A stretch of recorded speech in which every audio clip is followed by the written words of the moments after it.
I want to bring out Mr. Kevin Sorbo. I consider him to be a good friend.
Thank you. Can you guys hear me? Is this working all right, this mic? Awesome. Things at an angle, I can't put it on there. So, wow, how are you? So I had a little dinner last night with some of the big Lamb and I bigwig guys. So we got Korea, we've got Malaysia, we've got Indonesia, we've got the Philippines, and we got the US. We got Russia. We've got Russia here, for crying out loud. It's like the NATO of health right here. We don't need NATO. NATO doesn't do crap for the world. This company does do something for the world. That's what's the amazing thing. So if you don't know who I am, my name is Kevin Sorbo. I am an actor. I played Hercules for many years on TV. I'm going to brag about Hercules because it became the most watched TV show in the world. We passed Baywatch. I say because we had a lot of women. We showed a lot of cleavage, so I call it Baywatch BC. I went on to do another series called Andromeda for 5 years after that. Andromeda, for those sci-fi fans, we got a few. I'm a big Gene Roddenberry fan, so it was the first show Gene Roddenberry created after Star Trek. So I'm in New Zealand 7 years filming Hercules from '93 to 2000. I'm in Canada for 5 years from 2000 to 2005. And then I went on to the last 7, 8 years. I've shot about 40 movies. I've shot 5 more already this year. So that's my introduction to you with my little resume for those who don't know who I am. Now you do. Stan's story is true. I kind of buzz through these gifting suites. I go when I can. They're mostly for women. They rarely give guys stuff when you go to these things. My wife says, go and get me some stuff. So that's how I end up there.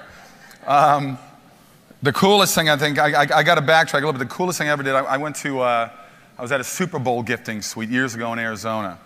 And these guys from Spalding were there, and they had a basketball hoop and backboard and everything. He said, yeah, we'll come to your house and set this up. And I went, you giving me this?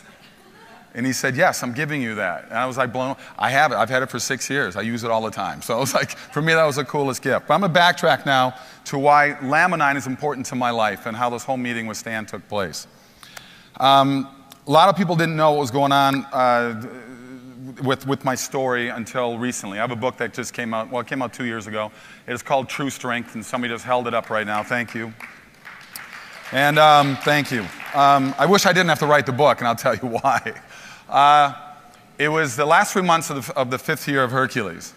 And I was having problems with my left shoulder. I couldn't figure what was going on with my shoulder. I was having all these pains, and I was getting these 3 fingers here kept getting more cold and more numb. And it was bugging me. And I called my doctor back in LA, and I said, you know, I got these things going on.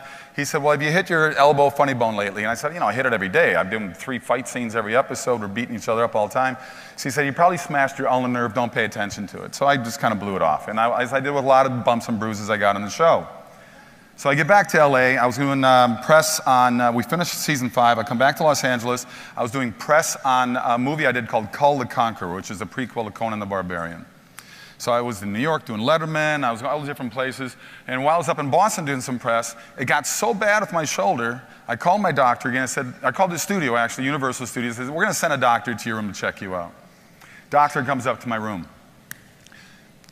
His name was Dr. Dye. I said, you're a freaking doctor. I mean, I know you've heard this a million times, but seriously, take your middle name or something. I don't know. It was just odd. Anyway, he hit it on the nail. He said, something cardiovascular is going on with you. So I'm back to LA. I'm in LA. I go see my doctor again. He finds a lump in my left shoulder. The lump, they want to do a biopsy on it. I'm freaking out a little bit because I don't know what's going on. I've been healthy my whole life. I go to my chiropractor. I've been going through for 8 years to this guy. 8 years. He's never cracked my neck in 8 years. I don't like my neck cracked. I can crack any other part of my body, leave my neck alone. I'm laying on the table.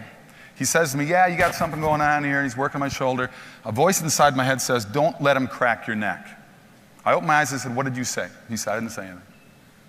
I closed my eyes again. A voice as loud as I'm saying right now said, do not let him crack your neck. And I'm going, why am I hearing this voice tell me that? He's never cracked my neck in 8 years. Why would he cracks my neck? Within minutes, I suffered 3 strokes. The lump in my shoulder ended up being an aneurysm in my left subclavicle, but it was so close to the artery. It was in the main artery feeding into this arm, but the crack of the neck from left to right forced 3 of those blood clots to go into the artery that feeds into my brain. I'm very lucky. I mean, I could have been killed, obviously. I could have been in a wheelchair the rest of my life. There's so many options that could have happened with 3 bullets to your brain. They were 2 went to my balance center, 1 went to my vision. I still had 10% loss of vision in both eyes the rest of my life. I couldn't balance. I looked like the biggest drunk you'd ever seen in your life for the next 3 months. I had to learn how to walk again. I had to drop out of a movie I was going to do for Universal Studios. Ironically, I was replaced by Patrick Swayze, who ended up having a lot of, as we all know, problems of his own. God bless him and rest his soul. And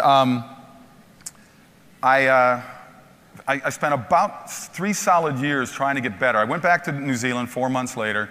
I went from a 14-hour workday to 1 hour a day for the first month. I could barely work. I could barely walk. They would prop me up against a tree, have me sit down, do 1 or 2 scenes. If you watch season 6, you can see that I lost about 15 pounds of muscle. Things were changing. I slowly worked it back up to about 8 hours a day during the last 2 seasons I had on the show.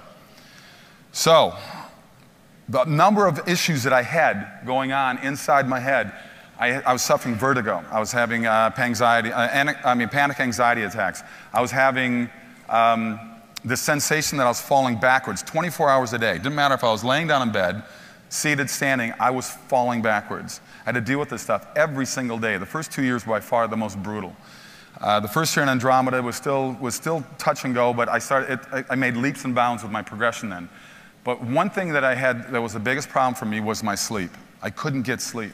I would sleep for an hour, wake up, sleep for 2 hours, wake up, sleep for an hour and a half, wake up. I slept horribly. So now we flash forward to meeting with Stan all these years later. Have I had progression? I've been lucky. God bless. You know, I'm very fortunate to keep working in this career. I'm very lucky to keep on going. I'm very fortunate that Universal Studios, well, they wanted to keep the show going because it was the most watched show in the world. So I don't know if they cared about me that much as they cared about the money the studio was making off the series. So, but that gave me, to continue to work, that gave me a light at the end of a very, very dark tunnel in my life. I luckily had the support of my wife that was pushing and pushing and pushing for me to get better. And also, she's the reason the book was even written. I didn't want to write the book. I didn't want, you know, it's hard to show the world your frailties. It's hard to show when you're playing the strongest man in the world that you're weak. And so I didn't want to tell my story. I kept notes, but I kept notes only for myself so I could track my progression. When I first started going, for me to get from the bedroom to the bathroom was a triumph on my own. That was like a little, you know, then once I got a block, then I could walk 2 blocks. And I kept notes of that. I said, you know, I did 3 blocks today. And it was tough on me and it was brutal, but I just kept pushing and pushing and pushing and pushing because that's the way my mindset is. I'm the type of guy that actually fits perfect for what you guys are doing because I believe you're the same type of person. You have to push yourself to be successful in anything in life. And if there's got to be the pain to go along with the gain. That's just life. You're going to get rejected. I'm in a business. I'm a 13-year overnight success, by the way. Okay? I put my time into Hollywood. I was too young. I was too old. I was too tall. I was too short. I was everything that they don't want. And that's the way Hollywood is. Everything in Hollywood deals with rejection. So trust me, I know what you go through when you push, you're talking to people about Lamini, you're talking about how great the product is, and you get shut down. That's the way it is. But anything worthwhile in life is worth pushing for. And that's why I was, with my mentality, I push and push myself to get better. My wife said, you have to write this book. People know you around the world. I mean, both my series are still in 100 countries around the world. In the States here, for crying out loud, it's on Netflix, Hub TV, Encore Cable. So I'm getting a whole slew of these 12-year-old kids stopping me at the supermarkets saying, oh my God, it's Hercules, you know? So the power of television is amazing in itself. But so I finally did write the book. I sat down, it took about 1.5 years to write it. I put it out there. The response has been amazing. I do speeches at least once a month across the country and up in Canada. I speak at hospitals, I speak at neurological institutes, I speak at churches, I speak at bookstores, and I get people coming up to me that were cancer survivors, stroke, heart attack, car accident, whatever it may be, crying and saying, your book has motivated me. Because the one thing I tell people, and that's what I'm going to tell you here right now, is don't let other people set your limitations. Do not let people do that, because people will do that.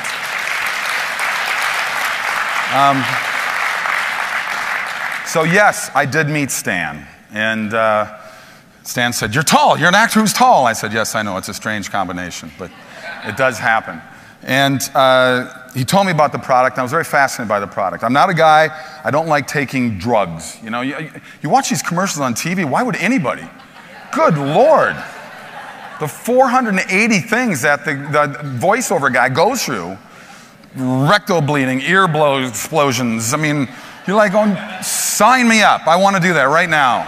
I mean, it's amazing. So I'm a big supplement guy. I take my C's, my B's, my E's. I take all those vitamins. I'm a big vitamin guy. I eat pretty healthy. I do have a sweet tooth. I like my desserts. Stan and I ran away from the cheesecake last night, but I kind of regret it. You know, I was thinking about it the whole drive home, but I had the pop chips in the room when I got home, so I fell a little bit. But so he told me about the product, and I said, you know, I'm curious. I want to try this. And he said, just take 2 in the morning, take 2 at night. Well, here it is 2 years later. I'm still taking 2 in the morning. I'm taking 2 at night. I'm an early riser. I've always been an early riser. But I get the biggest thing that made a difference for me is my sleep. You told me that. I love what you said. It fills the potholes of your life, because I think it affects people differently. And for me, all of a sudden, to get 5 to 6 hours straight every night, and I've been doing that straight now since I've been on Laminine, it's amazing to me. That to me is incredible. That's really all I need. You know me. I'm up at 5 in the morning already doing my emails and stuff. So, but what Laminine has done for me, I think it's relaxed me more. It gives energy at the same time, which is interesting. You know, I don't need to do. It's sort of weird when I meet these people that do the vodka with the Red Bull. And I said that's like a serious upper with a serious downer. I mean, your body's just going to go all over the place, not going to figure out what to even do with itself. But to sit there and to talk to friends, look, I have Laminine with me all the time. I took my 2 last night, I took my 2 this morning already. When I'm on airplanes, I'm always next to somebody. I fly a lot. Eventually, I'll bring it up. We'll talk about whatever it's talking about, and I'll touch on any subject, you know, religion and politics, things that aren't too, you know, controversial. And I'm not afraid to bring it up. So, and I'll bring up Laminine. And I have met people that are very interested, have got a hold of Stan with it and got a hold of me. And to me, it's just a matter of getting out there and pushing yourself and pushing yourself. And that's what I do. I mean, I'm not up here they're not paying me as a celebrity to be on the team. I'm the same thing as you are. I'm out there making my calls. I'm out there trying to get people to get together. I'm putting on Facebook. I'm putting on Twitter. I'm trying to get a hold of people to come be involved in this product. It's a supplement for me. To me, it's just a supplement. And people ask for side effects. I'm going, you know, there's nothing there, guys. There's no side effects. So to me, it's a win-win proposition with this product. And I thank Stan for coming into my life. He's been great. He's my mentor. He pushes me as well. I get so many emails and texts from this guy every day. But it's good because it keeps pushing me as well. And you know, anybody's here, I mean, I want to meet everybody, and anybody who's on my team. I think Mr. Yellow right there. Good to see you. Glad you went with the program. And you know, it's a blessing for me to be here. It's a blessing to me I've met you, and I am welcoming you all and welcome myself to the Laminine family, and I wish for good things for all of you. God bless, and go kick some butt. All right.